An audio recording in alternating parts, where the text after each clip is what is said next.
Resesi, kata yang menjadi momok mengerikan di seluruh penjuru negeri. Banyak negara di dunia yang pernah mengalaminya. Nah, jika ditinjau ke belakang, pada tahun 1998 dan 2008, kita pun pernah mengalami yang namanya krisis ekonomi. Dan kini, di tahun 2020, Indonesia mengalami kembali dan berada di ambang jurang resesi.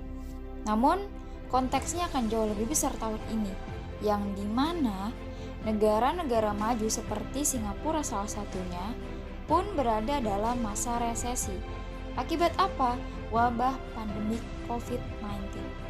Ini merupakan resesi terburuk sejak mereka merdeka dari Malaysia pada tahun 1965. Singapura yang hanya mengandalkan sektor pariwisata, perdagangan, dan industri harus menerima telak dari aturan lockdown yang dikeluarkan oleh pemerintah Singapura yang justru memberikan efek samping sehingga perekonomian tidak berjalan. Sebelum menelaah lebih jauh, mari kita simak penjelasan mengenai apa itu resesi. Resesi adalah suatu kondisi perlambatan atau kelesuan suatu aktivitas ekonomi di suatu negara. Jika negara diibaratkan sebagai seorang pegawai kantoran, pegawai tersebut masih bisa untuk bekerja, namun dengan kondisi sakit misalnya saja, flu berat yang berimbas pada penurunan kinerja saat beraktivitas. Sehingga banyak pekerjaan lain yang tidak tercover secara efisiensi waktu. Deadline tidak terbendung, ya, Pertiwi sedang tidak baik-baik saja. Seperti yang dikatakan oleh Bosman Sontoloyo dan dilansir di berbagai media seperti akun YouTube milik pribadinya, bahwasanya Indonesia memang sudah mengalami resesi. Sejak kapan?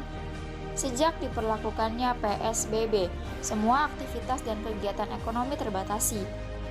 Menteri Keuangan Republik Indonesia Sri Mulyani Indrawati pun turut mengeluarkan statement yakni memastikan ekonomi nasional Indonesia akan mengalami resesi pada kuartal 3 2020 akhir September.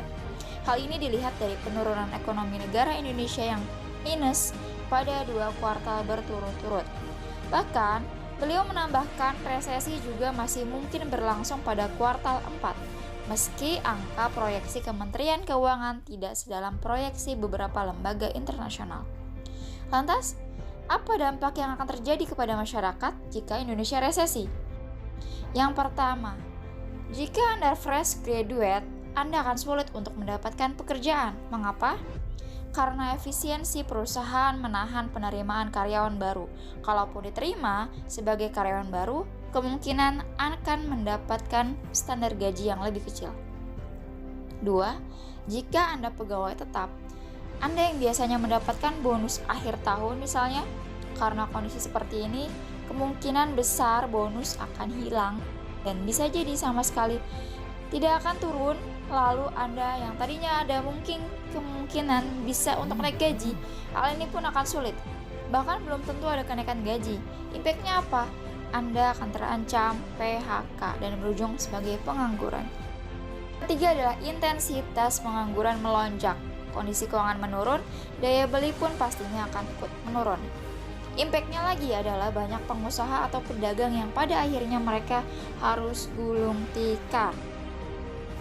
Nah, apa sih yang harusnya kita lakukan? Yang pertama, kurangi jiwa konsumtif berlebih. Yang kedua, hindari gaya hidup mewah.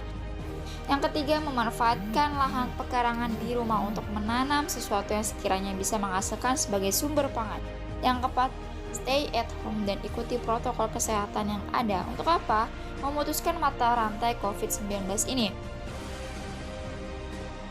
Kita saling mendoakan, support, dan bahu-membahu dalam segala kondisi. Semoga bumi kita lekas pulih, lekas membaik. Bersatu lawan corona, bersatu hadapi resesi. Kita pasti bisa, insya Allah.